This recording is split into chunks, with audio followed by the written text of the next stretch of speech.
Selamat pagi anak-anak kelas 7 yang keren dan juga hebat. Pada suatu masa, ketika dunia masih diselimuti dengan keajaiban dan rahasia yang belum terungkap, hiduplah berbagai makhluk dan manusia yang memiliki cerita yang luar biasa.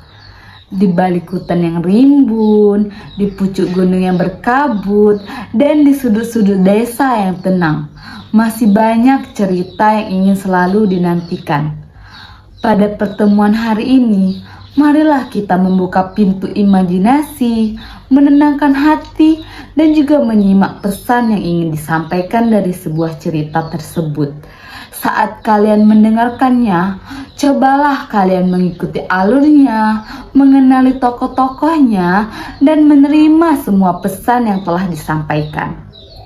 Saat kalian mendengarkan, cobalah kalian memahami, menafsirkan, dan juga merasakan dari sebuah cerita tersebut. Jadi, mari siapkan pikiran dan imajinasi kalian. Kita akan memasuki masa zaman dahulu melalui sebuah kisah, yaitu Sang Sungging dan Putri Pinangmasa. Dongeng Sang Sungging dan Putri Pinangmasa. Pada zaman dahulu kala, di Kesultanan Palembang, hiduplah sebuah orang ahli seni yang sangat masyhur. Dia berasal dari Pulau Jawa, namanya Abdul Hamid. Tetapi masyarakat sering memanggilnya dengan sebutan Sang Sungging karena keahliannya dalam memahat dan juga mengukir yang tiada tandingnya. Karena keindahan lukisannya tersebut, dia sering dianggap Sultan sebagai keluarganya sendiri. Sampailah pada suatu hari, Sultan menyuruh dan memerintahkan Abdul Hamid untuk membuat sebuah lukisan utuh permaisurinya. Dengan bekerja keras dan hati-hati, Abdul Hamid memperkerjakan lukisan tersebut dengan sangat hati-hati. Tetapi pada suatu malam, dia mengalami ketiduran, sehingga tinta yang dia pegang pun menetes tepat di paha kiri atas lukisan tersebut.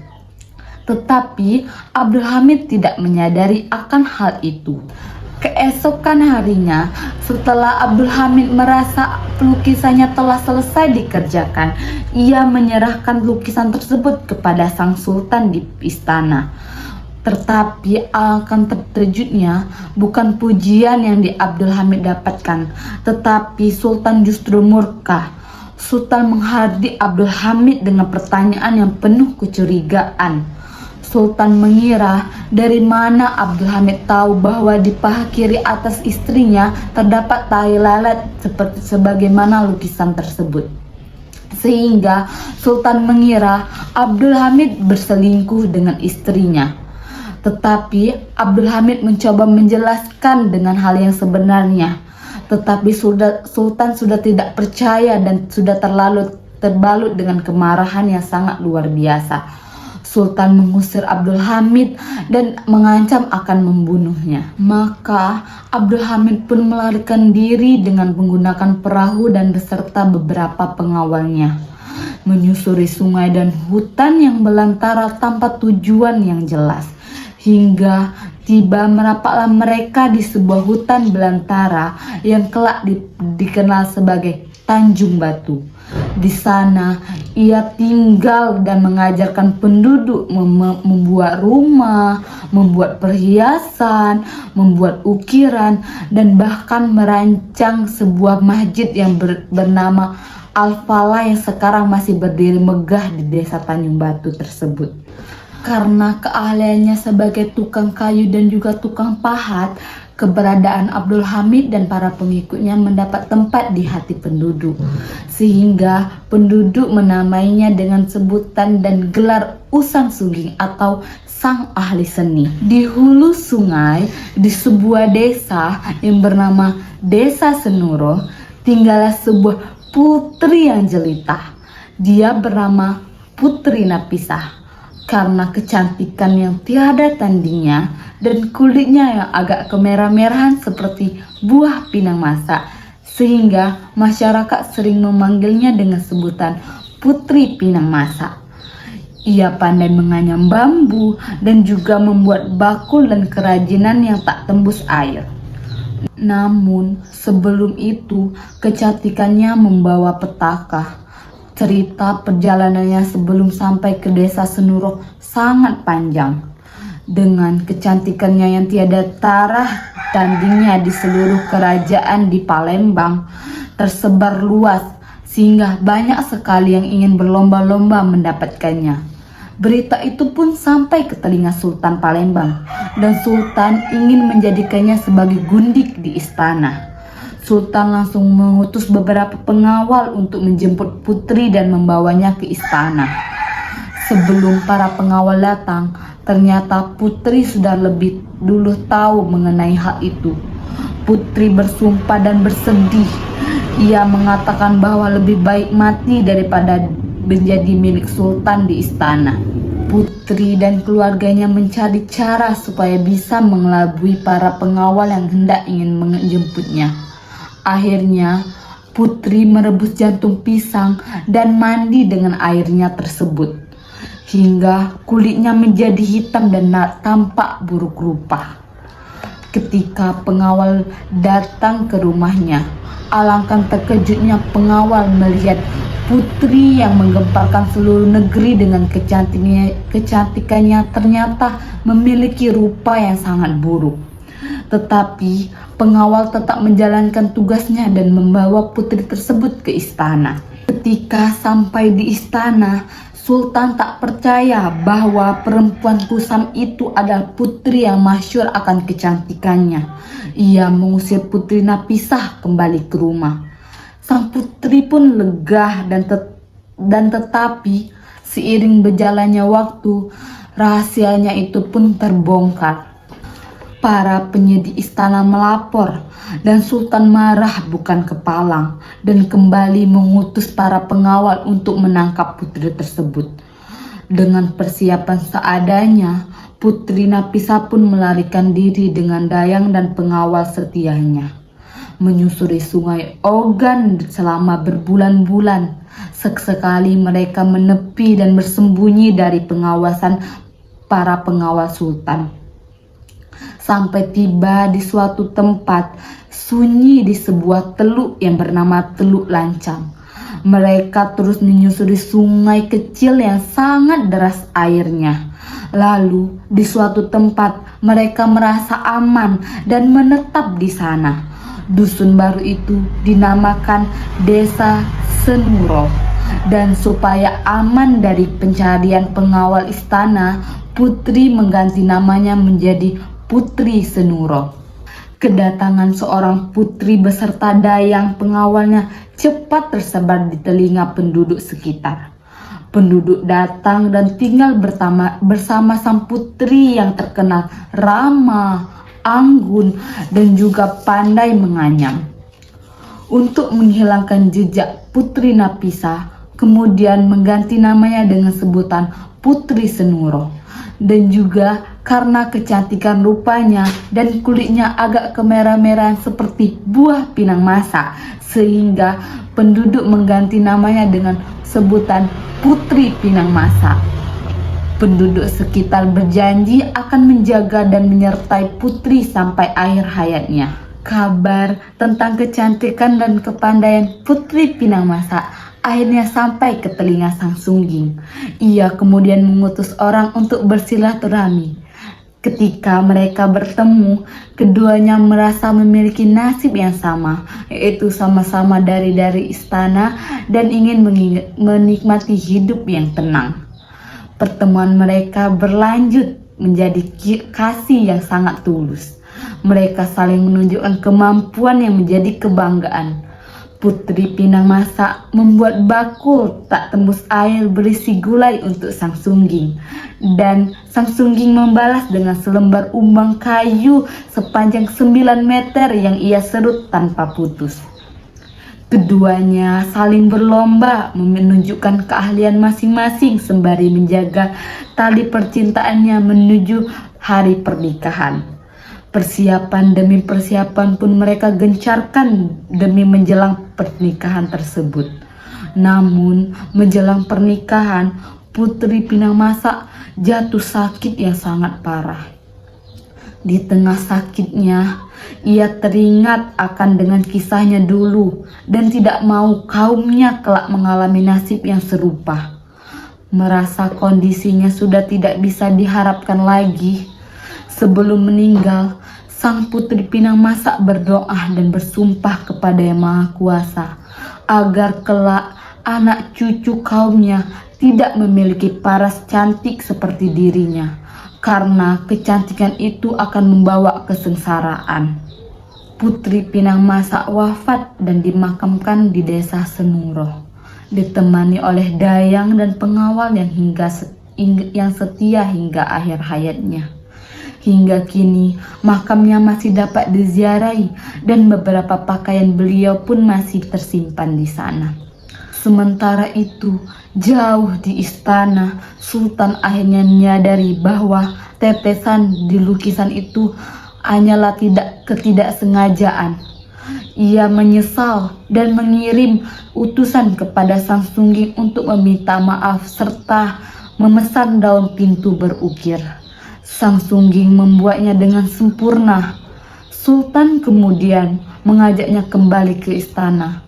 Tetapi Sang Sungging menolak dengan halus.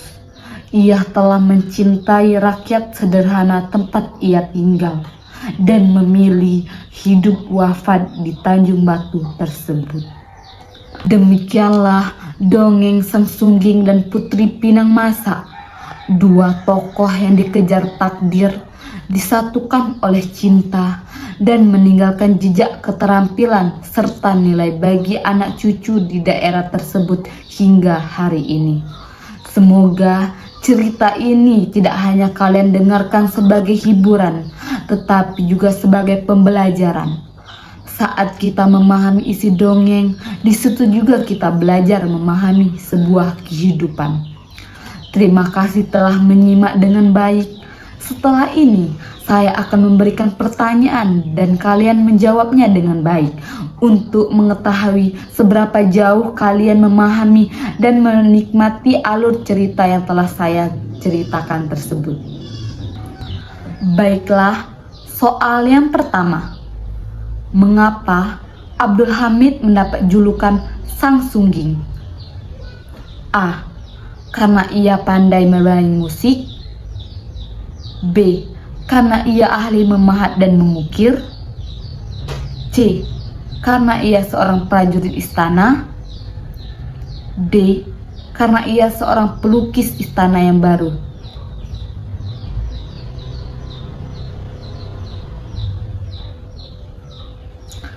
Pertanyaan kedua. Apa yang menyebabkan Sultan Palembang murka ketika melihat lukisan gambar permaisuri yang dilukis oleh Sang Sungging?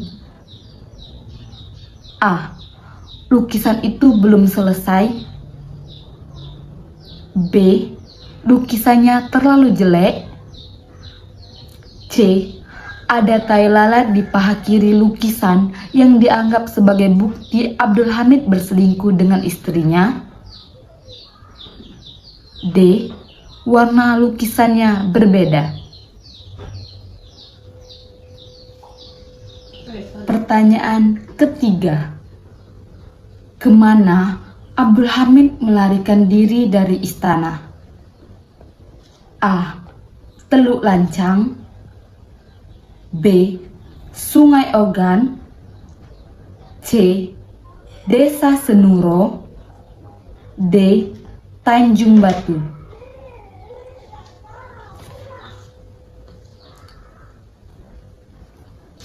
Pertanyaan keempat. Mengapa Putri Napisa disebut sebagai Putri Pinang Masa? A. Karena ia suka makan buah pinang. B. Karena kulitnya agak kemerah-merahan seperti buah pinang masak. C. Karena ia lahir di kebun pinang. D. Karena ia menjual pinang. Pertanyaan kelima. Mengapa Putri Nafisah mandi air rebusan jantung pisang. A. Untuk menyembuhkan penyakit. B. Untuk mempercantik diri. C. Untuk menghitamkan kulit agar tidak dikenali dan terlihat menjijikkan. D. Untuk mempersiapkan diri ke istana.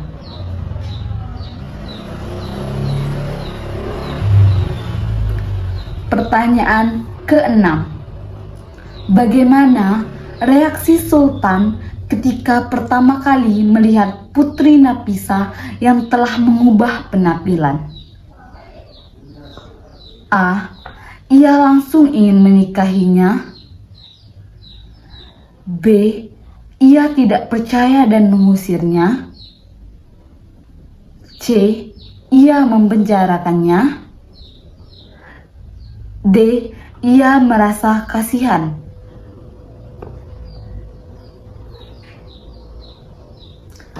Pertanyaan ke-7. Nama baru apa yang digunakan Putri Nafisah ketika ia tinggal di dusun baru tersebut? A. Putri Sungging. B. Putri Tanjung Batu. C. Putri Senuro. D. Putri Ogan.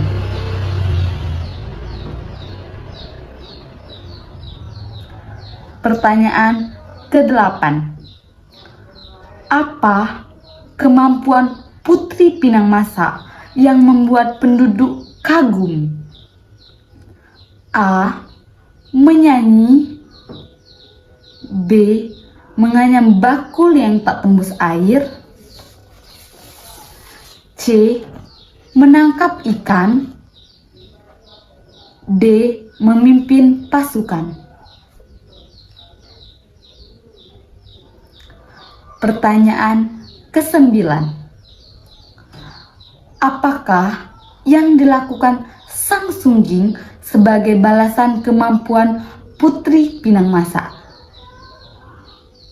A. Ia membuat perahu besar. B. Ia membuat patung permaisuri baru. C. Ia membuat umbang kayu sepanjang 9 meter tanpa putus. D. Ia membangun rumah untuk para penduduk. Pertanyaan ke-10. Apa permohonan atau sumpah Putri Pinang Masa sebelum meninggal? A. Agar kaumnya selalu kaya. B. Agar kaumnya menjadi prajurit hebat. C. Agar kaumnya memiliki wajah yang sangat cantik. D. Agar kaumnya tidak lagi memiliki paras cantik seperti dirinya agar terhindar dari kesengsaraan. Sampai jumpa pada cerita berikutnya. Terima kasih karena kalian telah menyimak. Teruslah membuka telinga dan hati untuk setiap kisah yang hadir. Dan demikian, dari luka dan pelarian, lahirlah dua warisan yang tak lekang dimakan zaman. Nama Sang Sungging dan Putri Pinang Masa kini hidup dalam ingatan masyarakat, tertanam pada ukiran, anyaman, dan cerita yang terus dituturkan dari satu generasi ke generasi berikutnya. Kisah mereka mengajarkan bahwa kadang takdir yang getir justru menumbuhkan keindahan dan kebaikan bagi banyak orang. Selama angin masih berhembus di tanah Senuro dan Tanjung Batu, kisah mereka takkan pernah padam. Tadi, kalian telah menjawab beberapa soal untuk menguji pemahaman dan ketelitian dari seluruh isi cerita tersebut. Semoga dari sedikitnya soal latihan tadi bisa menjadikan kalian semakin cermat dan terus berkarya dari makna dan hikmah yang diambil. Sampai bertemu kembali di pada kisah berikutnya.